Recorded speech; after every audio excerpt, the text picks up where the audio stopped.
Fox Business decided to discuss the nationwide fast food strikes where minimum wage workers are arguing for just a living wage. So they're not in abject poverty while they continue to work full-time jobs. I mean, it seems relatively straightforward and it seems to be common sense, but nonetheless, Fox Business, of course, found a way to object to this. They had on a guy by the name of Richard Berman of the Employment Policies Institute as their expert. Let's listen, and then I want to give you a devastating fact. Flint City is staging a walkout today to protest what they call low wages, too low to live on, they say. Here's that map again. They're going to try to strike or at least walk out in New York, Chicago, Detroit, Milwaukee, St. Louis, Kansas City, and Flint, Michigan. Workers from McDonald's, Burger King, Wendy's, KFC, even from Macy's and some Victoria's Secret people, they're all proposing to walk out, or some of them.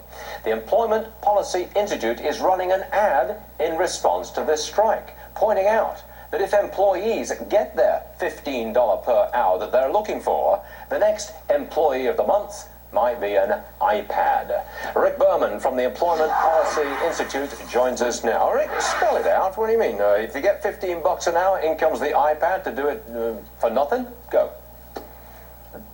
You've got to understand that the technology is racing ahead of some of these demands, and businesses are probably looking for ways. I shouldn't say probably. There are computer-based applications right now that will show restaurant operators how they can get the customer to order by iPad and to pay by iPad.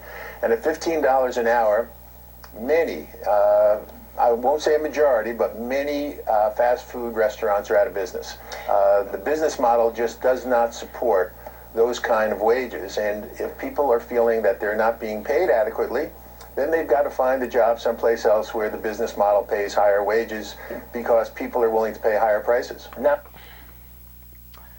the expert that you heard talking there, Rick Berman, is a lobbyist for the fast food industry. Fox Business does this all the time. They'll have on an expert to talk about climate change. It'll be a spokesperson for ExxonMobil. And you're like, wait a second, that dude, out of everybody in the world, has the biggest conflict of interest to lie and say global warming isn't real, because ExxonMobil gives him a paycheck. And ExxonMobil has a vested interest in pretending like global warming doesn't exist, because if it does exist, it might cut into their profits. I mean, how could they possibly have this guy on as an expert for this fast food situation? His paycheck is from the fast food industry. It's inconceivable he'd go out there and say, yeah, you know, the strikers really have a point here. Unbelievable. Now, furthermore, every point he made was incorrect. So he said, oh, you know, and even he couldn't come out and say, oh, the businesses will go out. He had to say, well, you know, maybe some of them, not a majority, but a lot of them might go out of business. Can you tell what I'm lying? Can you tell I'm lying? Yeah, we can. But name one fast food company that would go out if they had to pay a living wage.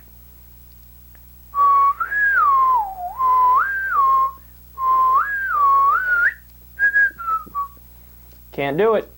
Can't name a single one. What, McDonald's is going to go out of business if they have to pay a living wage? McDonald's. Burger King is going to go out? Wendy's? No, not at all. Look, they've done studies on this. They looked at Walmart's, another perfect example of this, where they say, oh, we can't give health insurance to our people. That's actually good. We can't pay them a living wage. Come on, what are you guys, crazy? Yeah, but not only could you do it, you could do it and not even pass off any further cost to the consumer, and you'd still have a ridiculous profit margin. Same with McDonald's, same with Wendy's, same with the rest of them.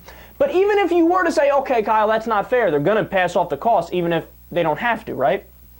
Well, for the Walmart example, they looked into it. You know how much extra it would cost for them to get health care and a living wage to their employees? A couple pennies per item.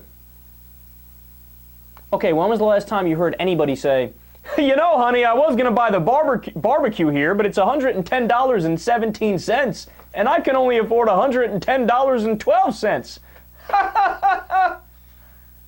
You've never heard it, you never will. Oh, this Big Mac, man, I'm sorry, I can't afford it. It's $7.24. It used to be $7.21. I can't.